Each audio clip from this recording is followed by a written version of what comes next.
ये आकाशवाणी है। प्रस्तुत है कार्यक्रम सुर्खियों में। इसके अंतर्गत सुनिए, जन कल्याण के लिए सरकार द्वारा राहत के उपायों पर चर्चा। इसमें भाग ले रहे हैं आर्थिक विश्लेषक शरद कोहली और आकाशवाणी संवाददाता कमल कुमार प्रजापति। देश में महंगाई को नियंत्रित करने और लोगों को राहत देने के लिए 2 दिन पहले ही सरकार ने कुछ घोषणाएं की, जिसमें पेट्रोल डीजल पर उत्पाद शुल्क में कमी और उज्ज्वला योजना के लाभार्थियों को सब्सिडी जैसी घोषणाएं अहम हैं। इन घोषणाओं को करते हुए वित्त मंत्री ने ये कहा कि कोविड और यूक्रेन संघर्ष के कारण आपूर्ति श्रृंखला, जिसे हम सप्लाई चेन भी कहते हैं, इसमें जो व्यवधान उत्पन्न हुआ है और कई वस्तुओं की उपलब्धता में कमी हुई है, इससे कई देशों में महंगाई और आर्थिक संकट में वृद्धि हुई है। लेकिन विपरीत आर्थिक परिस्थिति के बावजूद भारत सरकार आवश्यक वस्तुओं की कीमतों को नियंत्रण में रखने के प्रति वचनबद्ध है। उन्होंने ये भी कहा कि गरीबों के कल्याण के प्रति समर्पित होने के कारण ही सरकार ने गरीबों और मध्य वर्ग के कल्याण के लिए कई उपाय किए हैं। इन कदमों के कारण ही मौजूदा सरकार में औसत महंगाई कम रही है। डॉक्टर कोहली, कल से पेट्रोल और डीजल की कीमतें कम हुई हैं आंशिक रूप से, तो इस मामले में जो उत्पाद शुल्क में कमी आई है, हम सबसे पहले इसी पर आपकी टिप्पणी चाहेंगे कि इससे इस महंगाई के समय में, जैसा कि वित्त मंत्री ने भी कोट किया, कितना असर होगा लोगों के जीवन स्तर में? देखिए, इसमें हमें 2-3 बातें ध्यान रखनी चाहिए। पहली तो ये कि बहुत ही कठिन वैश्विक परिस्थिति से पूरा का पूरा विश्व गुजर रहा है और ये आपको पूरा साउथ अमेरिका से लेके ऑस्ट्रेलिया तक, ऊपर ब्रिटेन से लेके अफ्रीका तक, दुनिया भर में इन्फ्लेशन को लेके जैसे हाहाकार की परिस्थिति मची हुई है। और बिल्कुल सही बात है, ये पहले पैंडेमिक की वजह से जो सप्लाई चेन डिसरप्शंस आई और सोने पे सुहागा जिसको कहते हैं, रशिया यूक्रेन वॉर जैसे ही कोविड से बाहर आने को हुए, रशिया यूक्रेन वॉर ने बची कुची जो कसर थी वो निकाल दी, जिसकी वजह से खाद्य तेल ले लीजिए, अनाज ले लीजिए, बहुत सारी चीजों में सप्लाई में दिक्कतें आई, जिसके कारण से क्रूड ऑयल की कीमतें बढ़ी। क्रूड ऑयल की कीमतें बढ़ने से, क्योंकि क्रूड ऑयल का कैस्केडिंग इफेक्ट होता है, उसके कारण हमने देखा कि महंगाई की दर, चाहे वो होलसेल प्राइस इंडेक्स हो, चाहे वो कंज्यूमर प्राइस इंडेक्स हो, होलसेल प्राइस इंडेक्स 15 से ऊपर पहुंच गई, कंज्यूमर प्राइस इंडेक्स 7.79 के करीब पहुंच गई, जो कि बहुत ही चिंता की बात थी। और खासकर निम्न वर्ग जो है, जो गरीब वर्ग है, जो लोअर मिडिल क्लास है, उस पर इसका सीधा सीधा असर पड़ रहा था। उनके किचन के बजट बिगड़ रहे थे और इस बात का संज्ञान लेते हुए और एक संवेदनशीलता दिखाते हुए सरकार ने ये कदम उठाया है। और बहुत कम लोग इस बात को जानते हैं, क्योंकि जब इसकी अनाउंसमेंट करी गई थी तो उस समय ये बताया जा रहा था कि 1 लाख करोड़ के करीब का सरकार अपने ऊपर बोझ लेगी, पर सच बात जो है वो ये है कि 2,20,000 करोड़ का इसका कुल भार आता है। अगर सारी की सारी हम गैस सिलेंडर की सब्सिडीज भी ले लें और जो बाकी प्लास्टिक पर और स्टील पर जो इम्पोर्ट ड्यूटी टैरिफ्स कम किए गए हैं उनको ले लें, और हमें ये समझना चाहिए कि जो लोग देश की बैलेंस शीट समझते हैं, जो लोग देश का ओवरऑल मैक्रो इकोनॉमिक पैरामीटर जिसको हम कहते हैं, फिस्कल डेफिसिट हो गया, ये सब समझते हैं, और जो नहीं भी समझते हैं उनको हम आज इन सुर्खियों के माध्यम से बता देते हैं कि जब आप उसको हिट लेते हैं, ओवरऑल फिस्कल हिट लेते हैं, तो उससे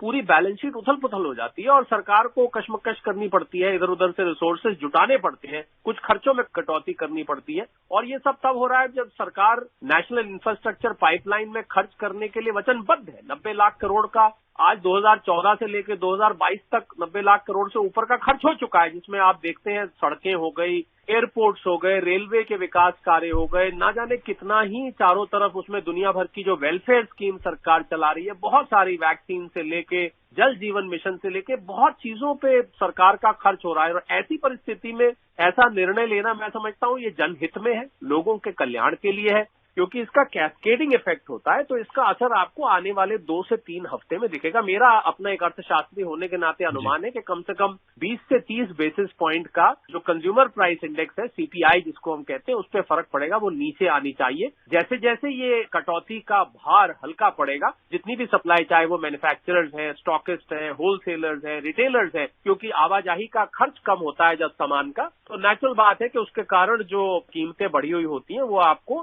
ठंडी पड़ती दिखती है, वो आपको वापस आती दिखती है, वो कूल डाउन होती हुई दिखती है, जिसको हम कहते हैं। तो इसका असर आपको थोड़ा देर में दिखेगा। दूसरा, हमें एक और बहुत ही इंपॉर्टेंट, बहुत ही सिग्निफिकेंट बात इसमें निकल के आती है, महत्वपूर्ण है ये बात, कि अभी विश्व की जो पोजीशन है वो बहुत डायनामिक है, वो निरंतर परिवर्तनशील है। क्रूड ऑयल की प्राइसेस आज हम देख रहे हैं $110-115 प्रति बैरल के बीच में मंडरा रही है। और कल को अगर ये प्राइसेस किसी कारण से, क्योंकि अभी जो युद्ध है वो चल रहा है, कॉन्फ्लिक्ट चल रहा है, रशिया यूक्रेन का समाप्त नहीं हुआ है, तो उसके कारण जो वॉलेटिलिटी देखी जा रही है, मान लीजिए कल को ये कीमत $125-130 पहुंच जाती है, और ये ऐसे में जबकि ऑयल मार्केटिंग कंपनीज पहले से ही डीजल पर 25-30 रुपए का अंडर रिकवरी कर रही थी और पेट्रोल पे करीब 10 रुपए की अंडर रिकवरी कर रही थी। तो ऐसे में अगर ये ऊपर जाती है तो मुझे लग रहा है थोड़ा ये जो एक्साइज ड्यूटी कट हुआ है ये कुशन भी देगा उन ऑयल मार्केटिंग कंपनीज को, क्योंकि निरंतर अगर वो घाटे में चलती रही तो उनका ऑपरेट करना मुश्किल हो जाएगा। वो भी सरकार पे भार पड़ता है, अल्टीमेटली कान इधर से नहीं पकड़े उधर से पकड़े, बात एक ही है। तो उसमें वो थोड़ा कुशन मिल जाएगा उनको, अगर मान लीजिए ₹1-2 कीमत बढ़ानी भी पड़ती है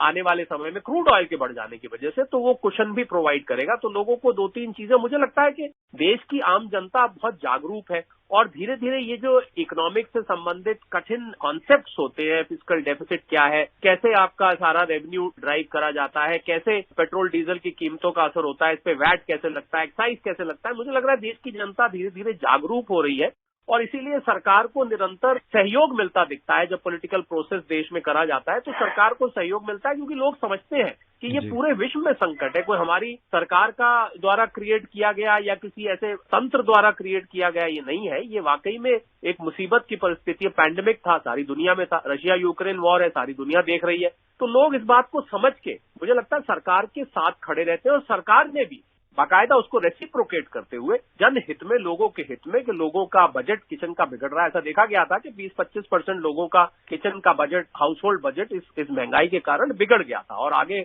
अभी बढ़ ही रही थी। उसको इमीडिएटली अरेस्ट करने के लिए कदम उठाया गया और इससे सरकार को भी फायदा होगा, क्योंकि सरकार की उदाहरण के तौर पर जल जीवन मिशन स्कीम चल रही है, उसमें सरकार जो पाइप खरीद रही थी, प्लास्टिक स्टील खरीद रही थी, प्लास्टिक के पाइप खरीद रही थी, वो भी महंगे आ रहे थे। मुझे लग रहा है न केवल जनता को फायदा होगा, सरकार के द्वारा जो वेलफेयर स्कीम चलाई जा रही है जिसके अंतर्गत सरकार को भी खरीदारी करनी पड़ती है, उसमें भी लाभ होगा, उसमें भी बचत होगी। और बचत, अगर सरकार को बचत होती है तो मैं समझता हूं वो जनता के लिए ही उस पैसे का, उस धन का प्रयोग किया जाता है। और अगर सरकार जनता की बचत कराती है तो वो सीधा जनता तक पहुंच जाती है। तो दोनों तरफ से मुझे लग रहा है सरकार का कोई निजी हित नहीं होता है इसमें, ये लोगों के समझने वाली बात है और इस कदम का मैं एक अर्थशास्त्री होने के नाते स्वागत करता हूं।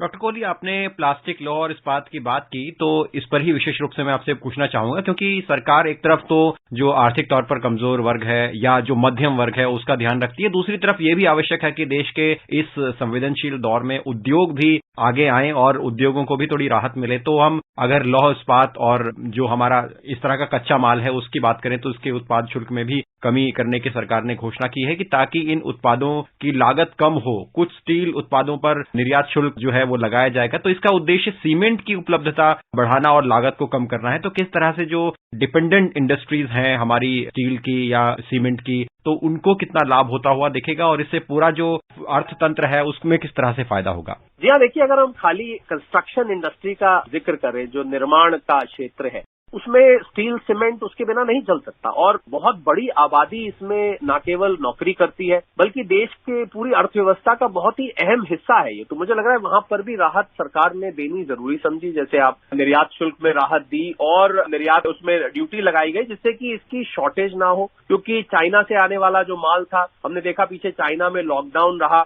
और शंघाई में, बीजिंग में, जिसकी वजह से चाइना से आने वाली जो सप्लाई थी जिसमें भारतीय उद्योग काफी हद तक निर्भर रहता है, चाहे वो खाली स्टील की बात नहीं, इलेक्ट्रॉनिक्स की भी बात है, तो वहां जहां से बहुत सारे एमएसएमई जुड़े हुए हैं। तो मुझे लगा सरकार ने इंडस्ट्री का, एमएसएमई का ध्यान रखते हुए कि अगर उनकी लागत बहुत ज्यादा बढ़ती जाएगी तो वो कॉम्पिटिटिव नहीं रहेंगे, ना केवल आम आदमी जो कंज्यूमर है उस पर उसका असर होगा बल्कि वो इंडस्ट्री स्वयं अपने आप में परेशान हो जाएगी। तो इस बात का संज्ञान लेते हुए सरकार ने ये निर्णय लिया है और 6,100 करोड़ का आपको वहां पर अंतर आते दिखा। 200 रुपए की सब्सिडी, उज्ज्वला योजना को हम कैसे भूल सकते हैं। 9 करोड़ सिलेंडर्स उन माताओं बहनों के घर में बांटे गए जिनके की फेफड़े खराब हो रहे थे फूंक मार मार के चूल्हे में। मुझे लग रहा है वहां भी उन लोगों को दिक्कत हो रही थी सिलेंडर खरीदने में, क्योंकि उन्होंने कहा सिलेंडर हमें मिल तो गए और अब ये 1,000 रुपए से ऊपर का सिलेंडर हम खरीदे कैसे। तो वहां पर 200 रुपए की सरकार ने उसको सब्सिडी एक्सटेंड करी है 9 करोड़ सिलेंडर्स की। सुनने में बहुत छोटा नंबर लगता है पर जब आप मल्टीप्लाई करके कैलकुलेटर पे निकालेंगे तो बहुत बड़ा अमाउंट बन जाता है। तो मुझे लग रहा है हर तरीके से चौतरफा